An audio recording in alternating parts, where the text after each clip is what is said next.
So, I want you to think about your morning so far today. Just really think about it. Right, from the minute you woke up. Exactly. The alarm goes off, you hit the snooze button, you eventually roll out of bed. Make the coffee. Yeah, make the coffee, brush your teeth, lock the front door, Yeah. and basically just commute to wherever it is you need to be. The standard routine. The totally standard routine.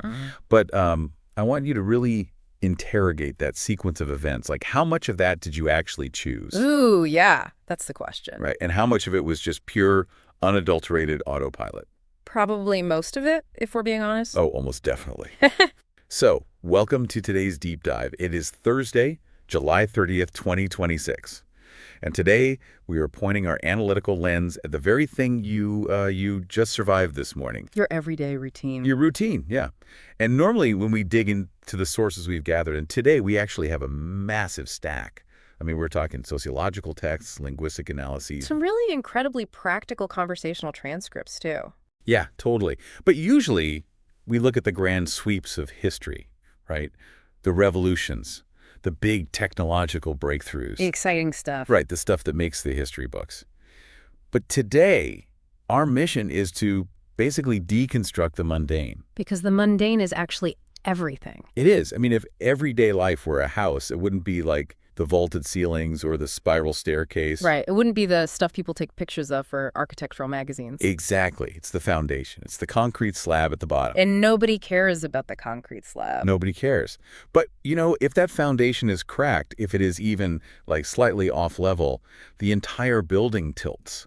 Every beautiful, expensive room above it is completely compromised. Which really forces us to ask a super uncomfortable question. Yeah. How much of our own foundation are we pouring intentionally? And how much is just, setting on its own while we look the other way? Oh, that's such a good way to put it. So our mission today is to figure out what everyday life actually means from a rigorous academic perspective. Right. We're going to look at how our daily routines are constructed from the ground up, explore the behavioral economics of how our time just gets completely stolen from us. The time thieves. I can't wait to get into that part. Oh, we will. And finally, we'll look at how we can fundamentally hack our mornings to basically change the trajectory of our entire lives. So we are diving into the boring stuff today, because the boring stuff is literally the scaffolding of human existence. It really is. And I guess we have to start with how we even define the boring stuff.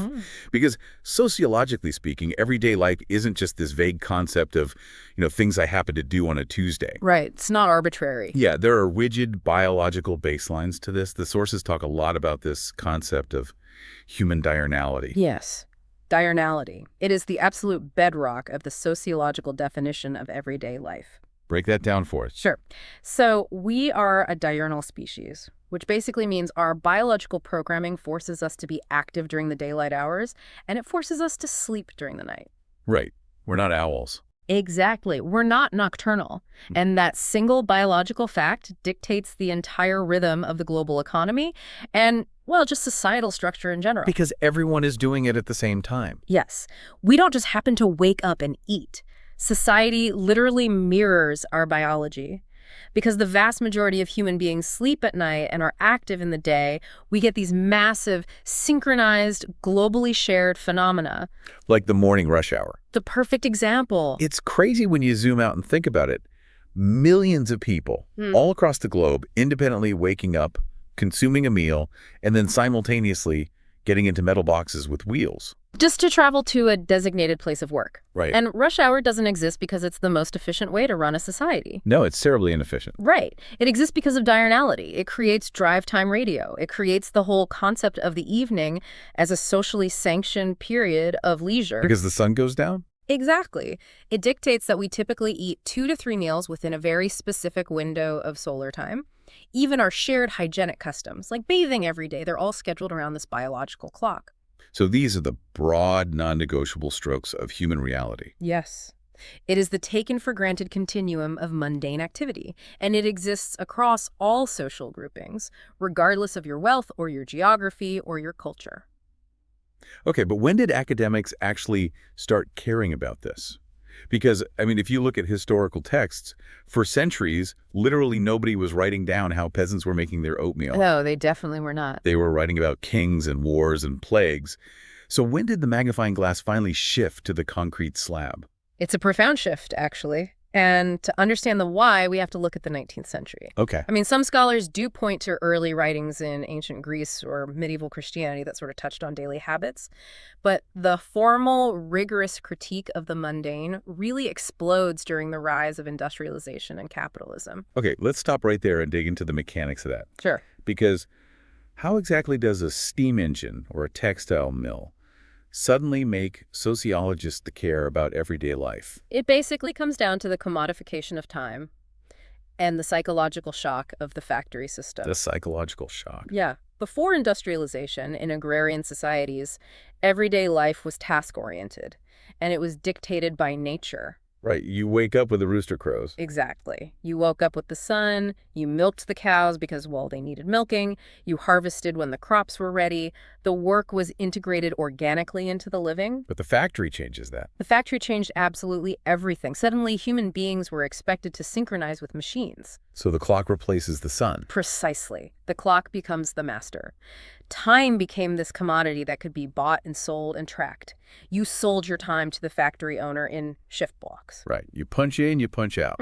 And this had a deeply degrading, mechanizing effect on human perception. People were suddenly alienated from their labor. The stark contrast between the organic human being and the tireless, rhythmic machine, it created a literal existential crisis. Wow, so they were basically having a collective breakdown. Pretty much. Writers, artists, and early sociologists reacted to this trauma by turning inward. They moved away from Renaissance hagiography. Which is writing about the grand lives of saints, right? Right. They moved away from the divine and started documenting the brutal, repetitive reality of the common person. They realized that the factory whistle wasn't just changing how people worked, it was fundamentally rewiring human consciousness. That is mind-blowing. And the sources also emphasize that there is a massive gender aspect to this sociological shift as well, right? Oh, incredibly massive. You really cannot study the sociology of everyday life without analyzing who was expected to actually maintain it. Right. For centuries, the domestic sphere, the relentless, repetitive, unglamorous maintenance of daily existence. The cleaning, the cooking.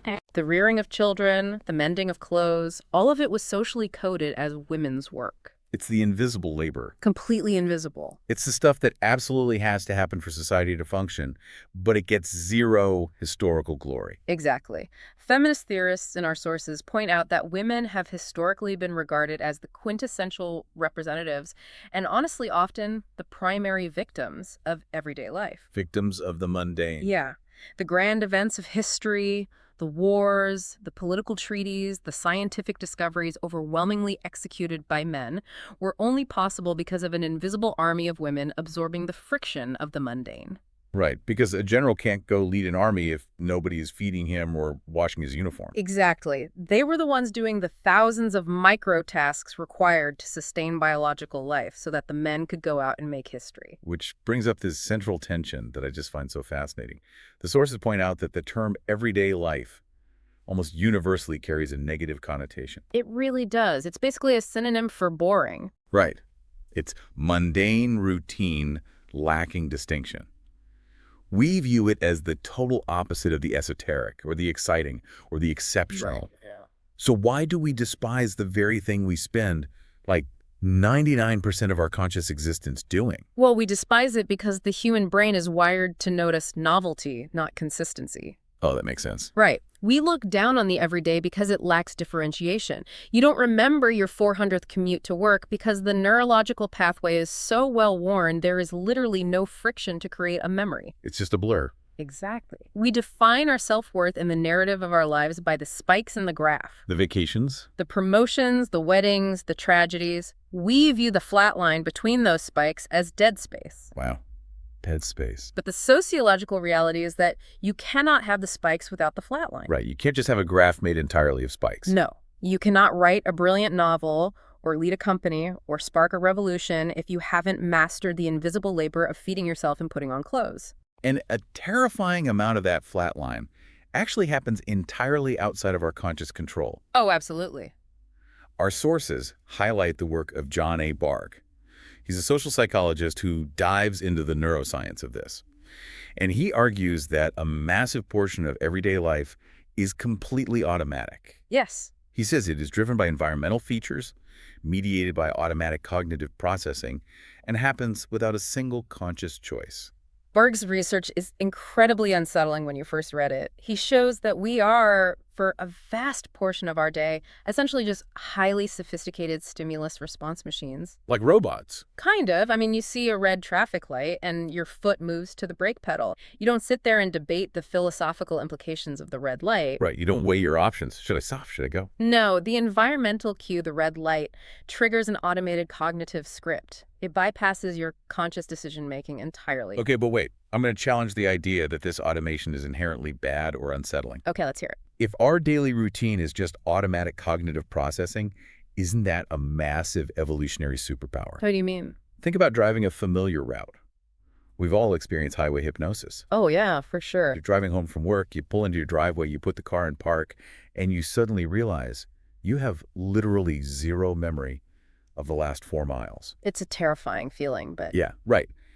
But you navigated traffic, you used your turn signals, you stopped at stop signs, all while your conscious mind was, I don't know, thinking about what to make for dinner. Highway hypnosis is the quintessential example of this phenomenon, yes. Right, and to me, it proves how incredibly efficient our brains are. If we had to consciously process every single micro-action of making a cup of coffee... Calculating the grip strength to lift the mug. Yes. Measuring the angle of the pour, calculating the heat transfer, we would experience complete cognitive failure by 8:00 a.m. We automate the boring stuff, so we actually have the mental bandwidth to survive. Well, you are absolutely right to point out the evolutionary necessity of this. Automating physical routines prevents cognitive overload. The danger and the core warning in the psychological text we're reviewing isn't that the brain automates tasks. All right. The danger is what happens when the brain begins to automate choices. Oh, okay. That is a massive distinction. It is the difference between surviving and living.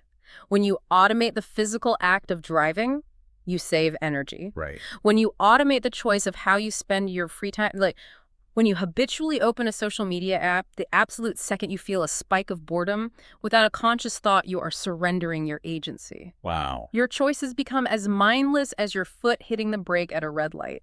Okay, so if we are fighting this battle against automated choices, we really need to understand the battlefield.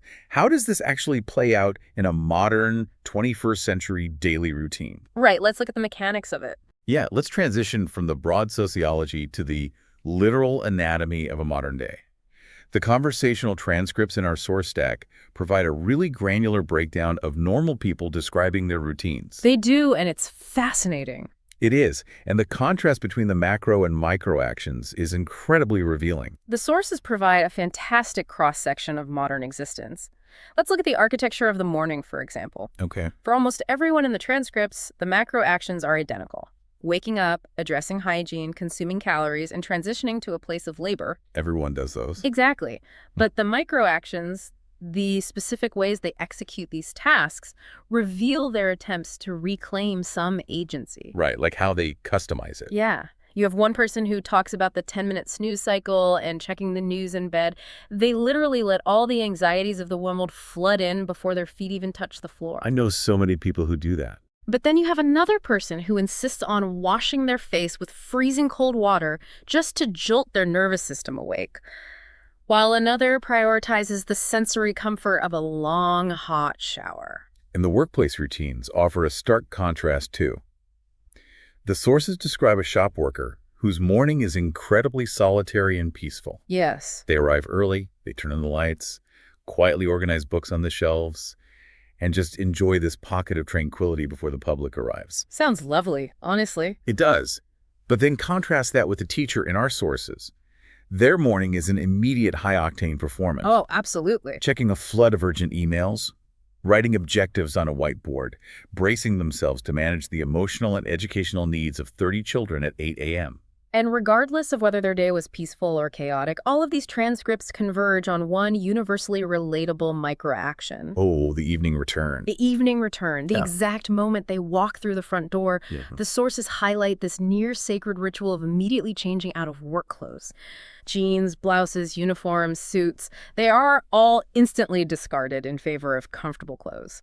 Comfy pants, oversized t-shirts. The universal uniform of the private sphere. You know, I have always thought of this specific transition, like stepping through an airlock on a spaceship. Oh, I like that. Right. Because when you are out in the world, you are out in the harsh vacuum of society.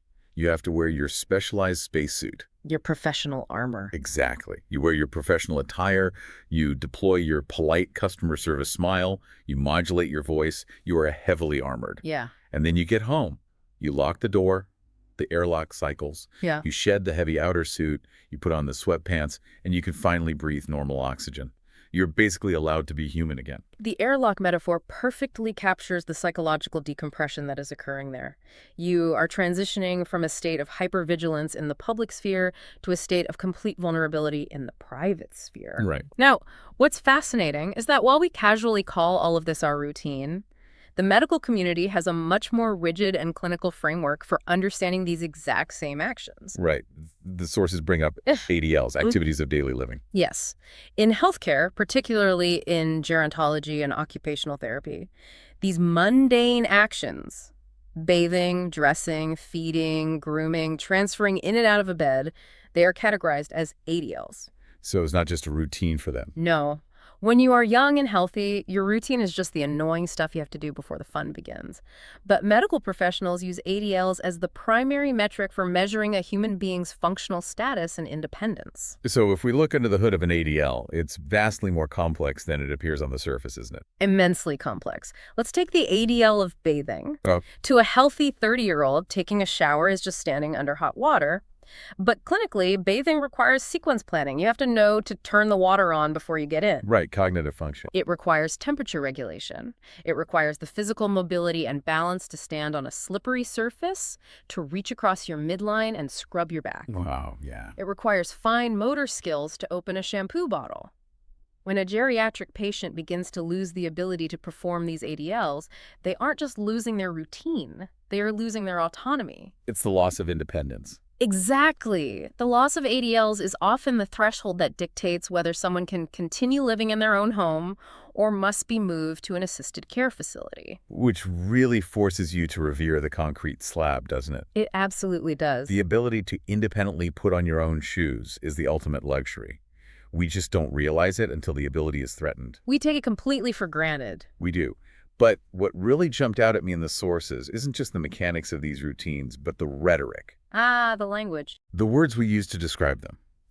There's a professor of communication referenced in the texts, Phaedra Pizzulo, and she makes this really compelling argument that language and mass media profoundly shape our human experience of the everyday. Pizzulo's work is brilliant because it forces us to look at the invisible water we are swimming in. Language isn't just a way to describe reality. It actively constructs reality. Right. If you analyze the conversational transcripts in our stack, the vocabulary used to describe the morning routine is incredibly rigid and standardized. Right. As one of the sources explicitly points out, in English, we have very specific idioms. We don't usually say, I'm going to put on clothes. No. We say, I need to get dressed, or I am going to get changed. We don't say, I will do a shower. Right. We say, I will take a shower, or if you're in the UK, have a shower. Exactly. We refer to the people we spend 40 hours a week with, not as work friends or acquaintances, but as colleagues. And you might ask, why does that matter? Does saying take a shower instead of do a shower really alter human consciousness? Exactly. That's the pushback. It just sounds like semantic nitpicking. It sounds like it, sure. But the standardization of the lexicon is what allows us to create a shared communal reality. When you text a friend and say, I just got home, I need to get changed, they don't just envision you swapping fabrics. Right. Because they share the lexicon, they instantly understand the psychological airlock transition you described earlier. They know you are decompressing. That makes total sense. Furthermore, mass media leverages this standardized language to enforce societal norms. The commercials you see, the articles you read, they all dictate what constitutes a productive morning routine or a healthy breakfast. Our very ideals of what a good day looks like are manufactured through this shared discourse. We are fundamentally influenced by the painting of the ideal routine that society basically hangs on the wall for us. We absolutely are. And you see the divergence in the sources based on who is successfully managing that ideal and who is buckling under it. We see the rushed mornings, people waking up at dawn, frantically walking dogs, stress cleaning the kitchen before work. It's exhausting just reading about it. Right. And then we see the slow, curated mornings, people brewing loose-leaf tea, eating yogurt in silence, intentionally enjoying the peace. Yeah, totally different realities. And the divide is even wider in the evening ADLs. You have people who have the energy to cook a balanced meal of chicken and pasta, and people who are so depleted they have to order delivery. Every single night. Exactly. You have people who wind down by watching David Attenborough nature documentaries, and people who literally need the rapid-fire escapism of a Netflix comedy. And all of these choices, the cooking versus the ordering, the documentary versus the sitcom, are the literal fabric of their everyday life. It is a patchwork quilt of necessary ADLs and automated leisure choices. Which brings me to a question for you, the listener. What is your favorite part of the day? Seriously, if you had to isolate the single moment you look forward to the most, what is it? Is it that airlock moment when the front door clicks shut? That's a good one. Or is it the absolute silence of the house at 5:30 a.m. before anyone else is awake? Is it the first sip of coffee? It's usually something small. It is. Yeah. But whatever that moment is, it is the anchor of your routine. But here is the terrifying pivot our sources make. Yeah, yes. If routines are our baseline, if they're the foundation keeping the house level, what happens when that routine is hijacked? That's where things go wrong. What happens when the energy we conserved by automating our physical tasks is siphoned away without our consent? Because I don't know about you, but I don't feel energized by my automation. I feel drained, which introduces us to a truly insidious concept in the research: the time thieves. This is where we transition from the sociology of our daily existence into the behavioral economics of it. Yeah. And the sources introduce a foundational, really sobering economic principle. Time is life. It is the only truly finite resource we possess. Therefore, wasting time isn't merely a matter of choosing a frivolous activity over a productive one. It's an existential forfeiture. The sources establish a ruthless criteria for evaluating how we spend our time. They argue that if an activity does not help you grow, does not help you learn, and does not provide genuine rest, it is unequivocally a waste. It is theft. And the primary culprits in the modern era are categorized as time thieves. These are systems and habits specifically designed to steal your time without providing any biological or psychological return on investment. Right. The endless algorithmic scrolling of social media is identified as the apex predator here. But assuming our listener already knows that social media is bad for their attention span, I mean, we all know we shouldn't scroll for 3 hours. What the sources really nail is the aftermath of the theft. Oh, the hangover. Yes, they don't just say scrolling is bad. Yeah. They describe the profound emotional hangover that follows it. The emotional hangover is the critical diagnostic tool. The sources recount a very relatable scenario. A person is working, they feel a spike of fatigue, and they decide to take a 10-minute break. Just a quick break. Right. They sit on the sofa, they open an app, they watch a funny video, they laugh. But then the algorithm, which is designed by behavioral psychologists to hijack the brain's dopamine reward system, feeds them another perfectly curated video. And then the 4 most dangerous words in the English language are whispered in the brain. Just one more video. Exactly. Yeah. And suddenly they look up, and an hour and 15 minutes have vanished. But the crux of the issue isn't the lost 75 minutes. It's how they feel. Exactly. It's the physiological state they are left in. They do not feel refreshed. They feel hollow, slightly guilty, and significantly more tired than when they initiated the break. Because they weren't resting. Their brain was trapped in a high-speed dopamine feedback loop for an hour. They were rapidly processing micronarratives, emotional cues, visual stimuli. It's hard work for the brain. It is. They were doing intense cognitive work. They just weren't getting paid for it. They paid the algorithm with their battery life. And to help visualize this theft, the sources deploy 3 really striking metaphors for time. And I want to unpack all of them because they target different psychological anxieties. The first is time as water from a bottle. The water metaphor highlights the absolute finality of the resource. You are born with a finite amount of water in your bottle. If you pour it onto the dirt floor while scrolling mindlessly, the earth absorbs it. You can't get it back. Right. You cannot wring the dirt out and drink it later. It is gone forever. The second metaphor is time as sand in your hands. This one feels the most tragic to me.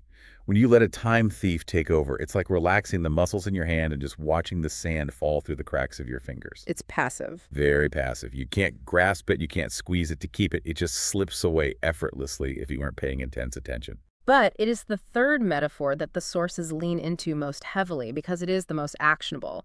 They compare time to currency, specifically coins. Right. In this economic model of time, you have your big coins. These are your 1 hour, 2 hour, or 3 hour blocks of uninterrupted time. The big coins are highly visible. We schedule them. We guard them. Because they're obviously valuable. Exactly. But we also possess hundreds of small coins scattered throughout the day. 3 minutes here, 5 minutes there, 7 minutes while you wait. And this brings us to a revolutionary concept explored in the transcripts. Pocket time. Pocket time. Pocket time is the margins of your life. It is the 3 minutes you spend waiting for the bus to arrive. It is the 5 minutes sitting in the back of an Uber. Or the 4 minutes you stand awkwardly in the kitchen waiting for the microwave to beep. Exactly. It is the 7 minutes you sit in a conference room waiting for the meeting organizer to actually show up. And what do most people do with these small coins? They throw them directly into the trash. Every single time. Because they perceive a 3-minute coin as having zero purchasing power. They pull out their phone and just hand the coin to the time thief. They think, well, I can't write a novel in 4 minutes, so I might as well check Instagram. That is the exact cognitive trap. We dismiss the value of the microcurrency, but the sources counter this by demonstrating the immense power of compounding interest. If you collect these small coins instead of throwing them away, you eventually accumulate enough wealth to buy something life-changing. And the sources provide a highly detailed case study of a busy mother to illustrate this. Let's really look at her life. She has 2 children, she works a full-time job, and she manages a household. So she has zero free time. Exactly. Her ADLs require 100% of her capacity. She wanted to learn a new language, which is a massive cognitive undertaking, but she literally never had a big coin. She never had a spare 60-minute block to sit quietly at a desk with a textbook. By 9:00 p.m., she was completely tapped out. For most people, that is where the dream dies. They say, I don't have time, and they surrender. But this mother weaponized her pocket time. She realized her day was full of hidden margins. Right. She had a 5-minute walk to the bus stop. She had 10 minutes in the break room while her lunch heated up. She had 7 minutes lying in bed before her brain shut down for sleep. So instead of throwing those small coins away, she hoarded them. She used the 5-minute walk to listen to an audio lesson. She used the break room time to review digital flashcards on her phone. She didn't try to find a 25th hour in the day. She just ruthlessly optimized the margins. And the result is a testament to the compounding effect. She didn't become fluent in a week. But after a few months of relentlessly hoarding her pocket time, those scattered, tiny fragments compounded into a massive cognitive treasure. It's amazing. She realized she could understand the language, she could speak it, she had fundamentally altered her neural pathways, all without ever using a single big coin of time. She learned a language entirely in the margins of her life. It's exactly like finding spare change in your couch cushions. Yeah. If someone hands you a dime, you don't feel rich. You can't buy anything with a dime. No. But if you find a dime every single day and you put it in a jar, eventually you are buying a nice dinner. It adds up. It absolutely adds up. But I have to step in here and push back on this on behalf of the listener, because honestly, when I'm exhausted, listening to a language podcast feels like grueling work. Scrolling TikTok feels like rest. Are the sources really suggesting that protecting our time means we have to be hyper-optimized productivity robots 24 hours a day? Right. Do I have to read Dostoevsky while I wait for my coffee to brew, or am I allowed to just numb out for a second? This is the most crucial debate in the entire discussion of time management, because the pushback you just articulated is exactly why people abandon these systems. They confuse numbing with resting. The sources address this head-on, and they are unequivocal. Rest is absolutely essential. Rest is not wasting time. To explain the difference, they rely on the metaphor of a phone battery, which is arguably the most universally understood metric for energy in the modern world. Right. If you run your phone all day, with this screen brightness at maximum, playing a video, with the location services tracking you, and you never plug it into the wall, it dies. The screen goes black. It doesn't matter how expensive the phone is. Without power, it is a brick. The human organism operates on the exact same principles. Your cognitive and physical battery drains throughout the day. True rest, which consists of high-quality sleep, quiet contemplation, physical relaxation, is the charger. And here's the brutal truth. Scrolling through a high-anxiety, hyper-stimulating social media feed is not a charger. No, it is not. It feels good in the moment because of the dopamine, but it is actually a heavy application running in the background, draining your battery faster. Reading a book, taking a walk without headphones, or literally just staring out a window that is plugging the phone into the wall. Numbing out is not charging up. Exactly. And the sources provide a stark example of the difference between trying to operate on a 5% battery versus a 90% battery. They contrast the output of working tired versus working rested. A person in the transcripts was pushing through severe exhaustion late at night to finish a project. They ground away at the work for 2 full hours. Sounds miserable. It was. But because their cognitive capacity was tapped out, the work they produced was riddled with errors and lacked any creative insight. The return on investment for their 2 hours was abysmal. But then they finally surrendered. They slept. They plugged the battery in. Yes. The next morning, operating on a full charge, they tackled the exact same project. They identified the errors, completely rewrote the work, and finished it in 30 minutes. 30 minutes instead of 2 hours. The results were vastly superior. 2 hours of exhausted, grinding labor yielded worse results than 30 minutes of rested, intentional work. It mathematically proves that true rest is a productivity multiplier. This brings us to the ultimate dividing line between those who control their everyday life and those who are controlled by it. Intentionality. Intentionality. The sources define intentionality not as an esoteric mindset, but as a highly practical mechanism. It means doing something on purpose, by design, rather than by accident. When you fall down a social media rabbit hole, that is an accident. You didn't write scroll for 75 minutes in your calendar. But if you intentionally decide, I have had a brutal day, I'm going to watch a mindless reality show for 1 hour to let my brain turn off. That is intentional rest. You are driving the car. You chose the destination. Yes, it is all about agency. And the sources talk about defensive strategies to protect that agency. Turning off notifications on your phone for a designated hour is framed not as an anti-technology crusade, but as basic home security. Home security, I like that. The source compares it to locking your front door when you know a thief is in the neighborhood. You don't necessarily hate the thief, you don't have to hate the social media company, but you have a fundamental responsibility to protect your house. You have to protect your attention. And to build that intentionality, the sources point out that we have to completely change how we plan our days. They critique how most people set what they call vague goals. A vague goal is waking up and saying, I will improve myself today, or I will be more productive, or I will learn French. Those are not goals. As the texts point out, those are wishes. The texts use a brilliant technological metaphor here. A vague goal is like getting into a car equipped with a state-of-the-art GPS system, turning it on, and instead of typing in an address, you just yell at the dashboard, take me somewhere good. The GPS can't do anything with that. You will end up driving in circles, burning petrol, and arriving nowhere. Precisely. To utilize the GPS, you need a tiny plan. A tiny plan is a specific, actionable, microscopic address. Instead of saying, I will learn French, the tiny plan is, I will learn how to say hello and thank you in French while the coffee is brewing. That is a highly specific address. You know exactly when you have arrived at the destination. And there is a massive psychological benefit to keeping the plan tiny. Because what happens when we set massive, heavy plans like, I am going to study for 2 hours after work every single day? The sources compare that heavy plan to a computer with way too many browser tabs open. It's a perfect metaphor for cognitive overload. Your brain has a finite amount of RAM. If you have the stressful job tab open and the family crisis tab open and the financial anxiety tab open, and then you try to open a massive, heavy learn a new language tab, the RAM maxes out. The system freezes. The system freezes, you become overwhelmed, the computer crashes, and you end up doing absolutely nothing. You sit on the couch and stare at the wall. Tiny plans require almost zero RAM. They bypass the overwhelmed response. So if I synthesize everything we've talked about so far, intentionality is the difference between falling down a flight of stairs and walking down a flight of stairs. Think about the physics of it. You traverse the exact same distance. You start at the top and you end up at the bottom either way. Right. But one method, the automatic uncontrolled falling, leaves you broken, bruised, and bleeding. The other method, placing one foot intentionally on each step, leaves you empowered, intact, and ready to walk out the front door. We are all going to traverse the 24 hours of today. You're going to reach 10:00 p.m. tonight no matter what. Did you walk there or did you fall there? That is the existential question of the mundane. It really is.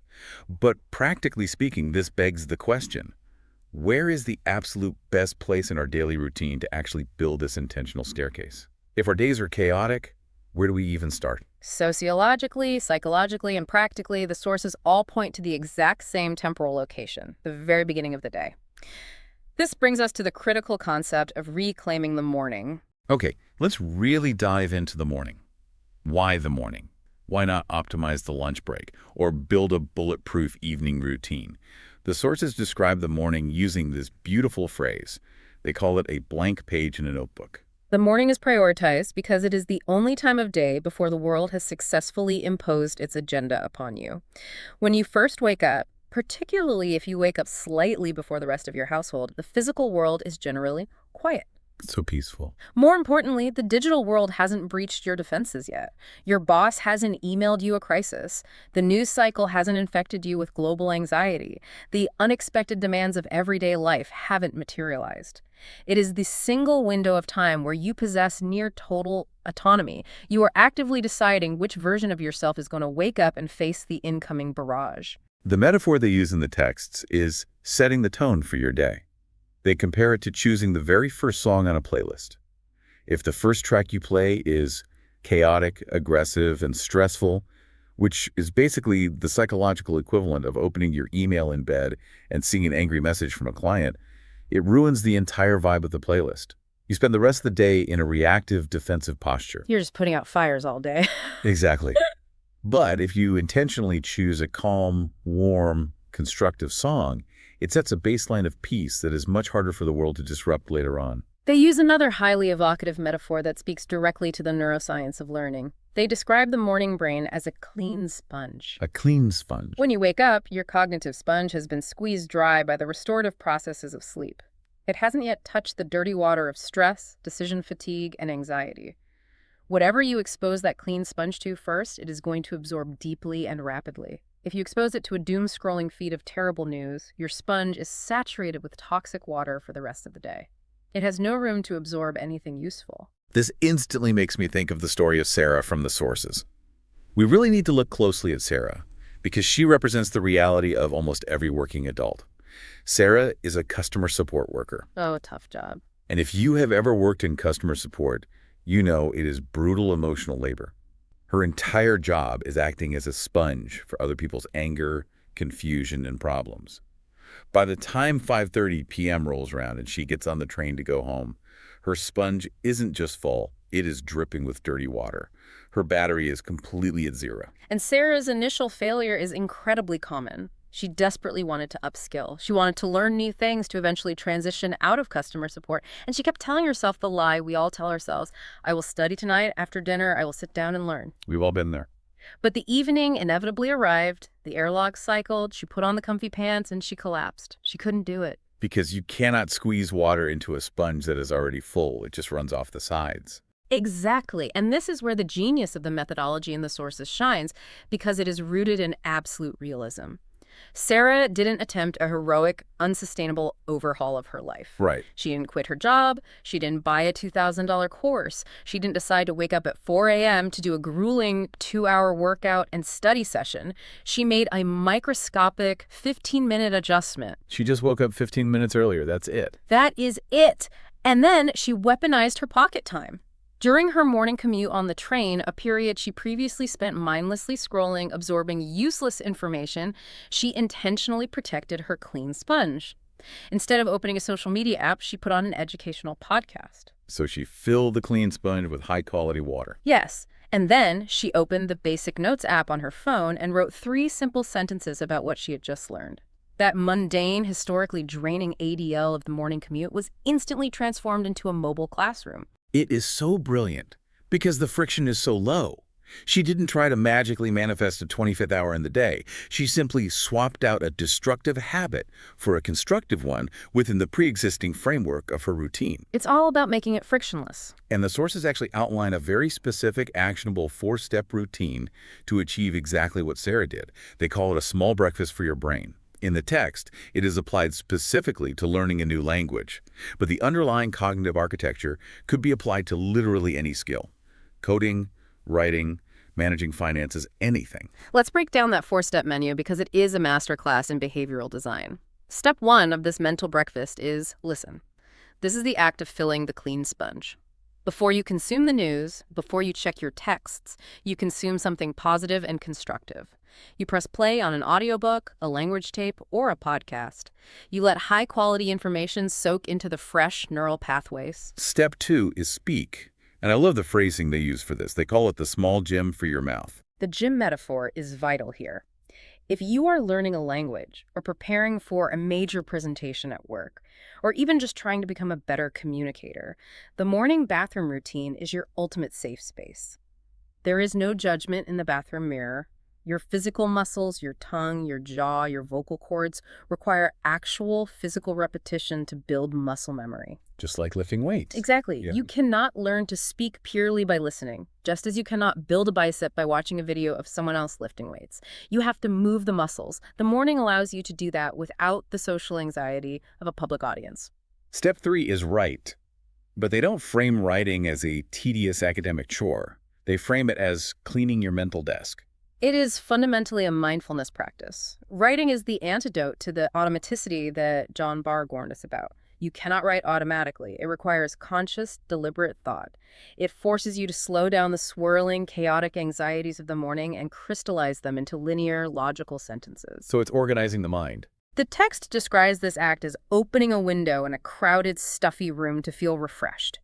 You are physically expelling the stale air from your head onto the paper. And finally, we have step 4, review. The metaphor they use here is watering the old plants so they don't wither and die while you're out buying new ones. This step targets the forgetting curve in human memory. Retention requires spaced repetition. You cannot simply consume new information endlessly and expect to retain it. You have to consolidate the gains you made yesterday. Reviewing is the act of watering the seeds you planted so they can take root in your long-term memory. It establishes the power of consistency. Okay, I can already hear the collective sigh of a segment of our audience. I know someone listening is in their kitchen right now making actual physical breakfast for 3 screaming children, trying to find a missing shoe, and they're saying, I literally do not have time for a 4-step metaphorical mental breakfast. My mornings are a war zone. That is a very fair point. But the sources make a fantastic, slightly aggressive point about this incredibly common complaint. They argue that when we say, I don't have time, it is usually a defense mechanism. What it really translates to is, my time is already completely full of small, automated habits that I never consciously chose. It is a harsh truth, but an illuminating one. The laws of physics dictate that we all possess the exact same 24 hours. The time physically exists. The issue is not a lack of time. The issue is how that time has been unconsciously allocated. Exactly. It is about swapping the habit, not stopping time. If you are standing in the kitchen waiting for the toaster to pop, you have 2 minutes. That is 2 minutes of raw pocket time. The question is, what is your automated response? Do you pull out your phone and check social media? Do you stare blankly at the wall? Or do you pull out a flashcard app and mentally review 3 vocabulary words? You aren't creating extra time. You are just choosing a different address for your GPS in that specific 2-minute window. That is exactly the shift in mindset that has to happen. So the ultimate question this entire deep dive leads to is, how do these tiny, almost imperceptible morning swaps actually compound over time to change the trajectory of our lives? Let's move into our final analysis, little by little, building the future. If you synthesize the sociological history, the psychological studies, and the practical transcripts we've explored, they all converge on one overarching thesis. Consistency beats intensity. Consistency beats intensity. We have this pervasive cultural myth that learning a skill or fundamentally improving our lives requires massive heroic leaps of effort.